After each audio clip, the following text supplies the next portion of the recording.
right here, and it's definitely an invigorating discussion. But live pictures on your screen right now from the Deputy President's official residence in Karen. Professor Kithure Kindiki is taken to the mic. Remember, he's co-chairing the planning committee around the funeral of Raila Odinga. Let's listen in. Thank you for turning up for this briefing, which we promised to be doing every day until the matter before us is concluded.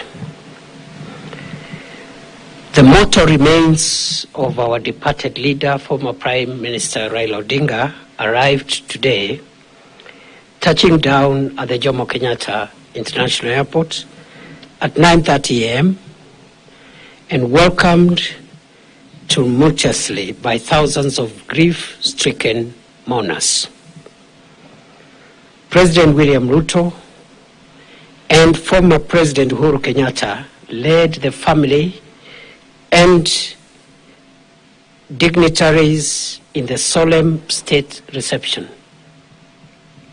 The hearse carrying the remains of the late Prime Minister Raila Odinga was escorted from Jomo Kenyatta International Airport all the way to Kasarani Stadium, a nearly 40 kilometers journey by thousands of mourners, arriving there shortly after 2:30 p.m.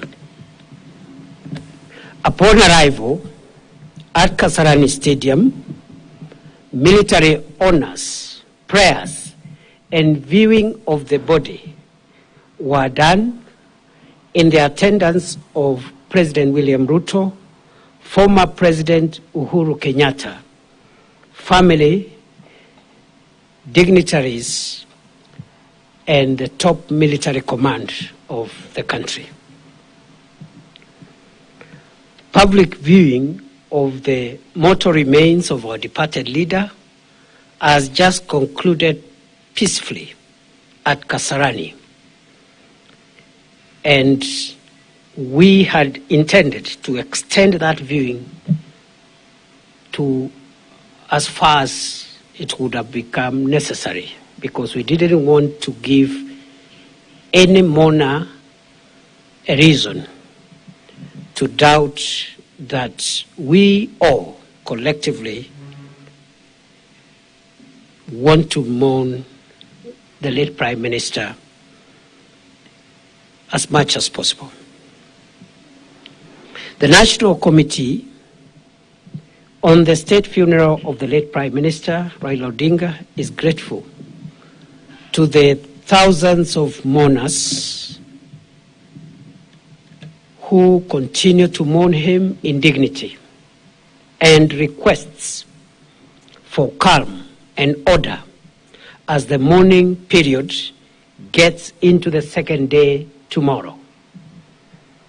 Tomorrow, there will be a state funeral service at Nyayo Stadium beginning 9 a.m. Guests are required to be settled by 8 a.m. This 2-hour state event will comprise of military honors, a church sermon from the Anglican Church of Kenya, eulogy by family and designated condolences, and all speeches from the leadership of Kenya and foreign heads of state and government. We have received confirmation of attendance of a fairly significant number of foreign heads of delegations at the highest level, and we have also received formal condolences from many heads of state and government from East Africa, from Africa, and from other continents around the world.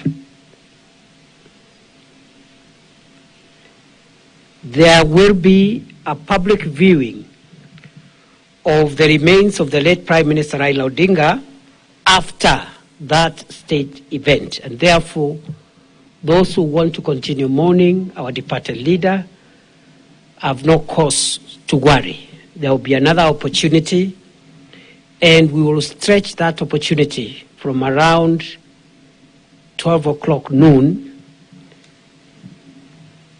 to as far as possible to give the highest number of mourners an opportunity to mourn and pay their last respects to their departed leader.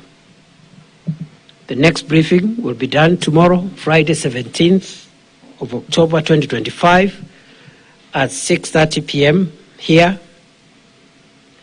And as Kenyans are aware, the government has declared tomorrow a public holiday to allow Kenyans to mourn the late Prime Minister Raila Odinga more conveniently.